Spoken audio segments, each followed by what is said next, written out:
They're not just arresting immigrants anymore. They've made Americans afraid to walk outside. When sitting members of Congress say tear it down, you know the system has crossed a line. Thank you so much to Representative Khanna and Senator Sanders for coming to speak today. I think we're all very happy to have you here and really appreciate it. Given the current state of our immigration system, with everything going on with ICE and the general systemic issues we have with immigration, how do we balance the amazing benefits that come from diversity and our immigration system in our country and our workforce with the need to have a properly functioning legal method for immigration? And with the flaws that still exist within the realm of artificial intelligence, is it really feasible to use AI to maybe help with this process? Thank you. So this is personal for me. My parents are immigrants.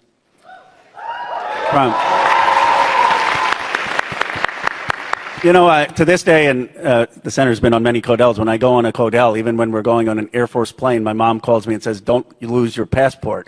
And I say, Mom, they have the passport. It'll be fine. But I understand the fear. And now I go around the country, and people come up to me, born in the United States, and they say, Congressman, here's my passport. I'm carrying it around. It is so offensive what ICE is doing around America. We need to tear down the agency and replace it. The reality is that we had an immigration service, INS, from the New Deal up to George W. Bush. Now we can look at how to have better intelligence sharing so you don't have 9/11, but you cannot have an agency that has no oversight and that has no sense of democratic accountability. Let me agree with everything that Ro just said, but say this. I was proud to have introduced an amendment, which ended up getting the support of all the Democrats and a couple of Republicans, which essentially did away with all of the new funding that ICE received.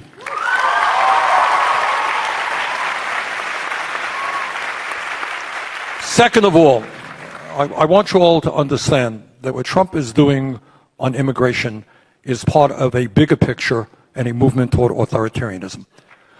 What demagogues, Trump didn't invent this playbook. Demagogues have always used it. Our country faces, as all of you know, we've touched on some of them, enormous problems, right? Healthcare, climate, education, income and wealth inequality. Serious people sit down and they say, okay, how are we going to address these issues? You know what demagogues do? They pick a powerless minority. In the 30s in Germany, it was the Jews, it was gypsies. Historically in America, it was black people, it was Latinos, it was gay people.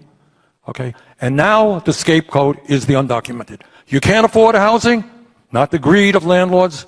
You can't afford health care? Not the greed of the insurance companies or the drug companies. It's the undocumented. They are the scapegoat. So we have got to turn that around, and I will tell you, having met with some of the people in Minneapolis who have fought back in a just extraordinarily brave way.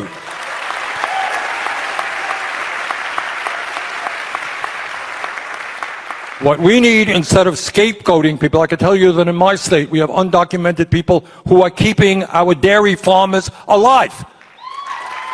You have undocumented people during COVID. Who do you think was working in meatpacking plants, at nursing homes, at child care centers, who died on the job? So instead of scapegoating and terrorizing communities, we need something that has long been not dealt with by Congress, and that is comprehensive immigration, reform, and a path towards citizenship.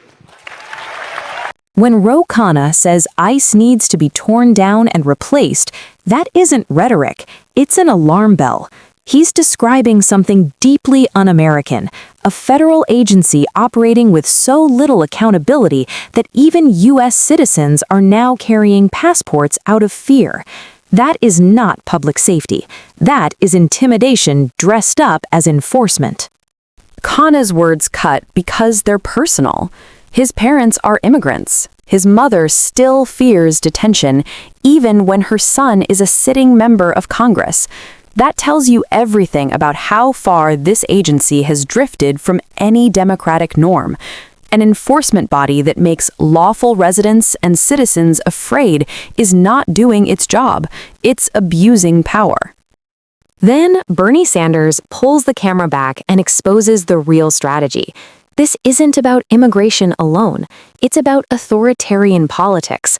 When leaders don't want to solve housing costs, healthcare, climate change, or inequality, they reach for the oldest trick in history: scapegoat a powerless group and tell the public, this is your enemy.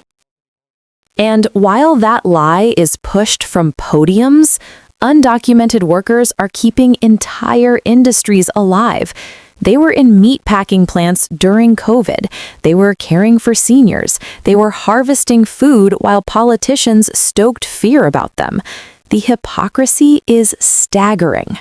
ICE, as it exists today, answers to fear instead of law, spectacle instead of justice. Oversight is weak, accountability is thinner, and the result is a system that punishes families while protecting political narratives. This moment demands clarity. Terrorizing communities is not border security. Raids are not reform. Authoritarian tactics do not make America stronger. They make it smaller.